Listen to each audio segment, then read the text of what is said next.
আসসালামু আলাইকুম বন্ধুরা, আপনি যদি ইমো ইউজার হয়ে থাকেন তাহলে আজকের ভিডিওটা আপনার জন্য।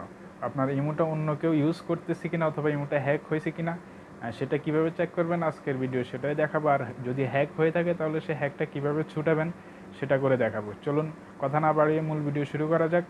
আপনাদের কাছে একটা রিকোয়েস্ট থাকবে, যদি আমার চ্যানেলে নতুন হয়ে থাকেন তাহলে অবশ্যই আমার চ্যানেলটা সাবস্ক্রাইব করে দিবেন।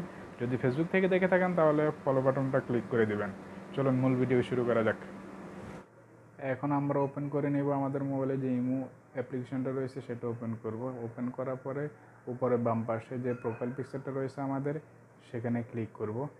সেটা ক্লিক করার পরে আমাদের সামনে এমন একটা ইন্টারফেস ওপেন হবে। এখানে 2 নাম্বার অপশন যেটা আছে সেটিংস নামে একটা অপশন রয়েছে, আমরা সেই সেটিংসে ক্লিক করব। সেটিংসে ক্লিক করার পরে আমাদের এখানে যে অ্যাকাউন্ট অ্যান্ড সিকিউরিটি নামে একটা অপশন রয়েছে নিচের দিকে, আমরা সেই অ্যাকাউন্ট অ্যান্ড সিকিউরিটিতে ক্লিক করব। অ্যাকাউন্ট অ্যান্ড সিকিউরিটি ক্লিক করার পরে এখানে 3 নম্বরে যে ম্যানেজ ডিভাইস নামে একটা অপশন রয়েছে সেই ম্যানেজ ডিভাইসে আমরা ক্লিক করব। ম্যানেজ ডিভাইসে ক্লিক করার পর আমরা দেখতে পাচ্ছি আমাদের ইমোটা 2টা মোবাইল ইউজ হচ্ছে। উপরে যেটা আছে সেটা আমার ফোন, নিচে যেটা আছে সেটা অন্য ফোন। এখন সেটা যদি আমরা ডিলিট করতে চাই তাহলে এখানে ক্লিক করব, ক্লিক করে এখানে ডিলিট অপশানে দিয়ে দিলে ডিলিট হয়ে যাবে।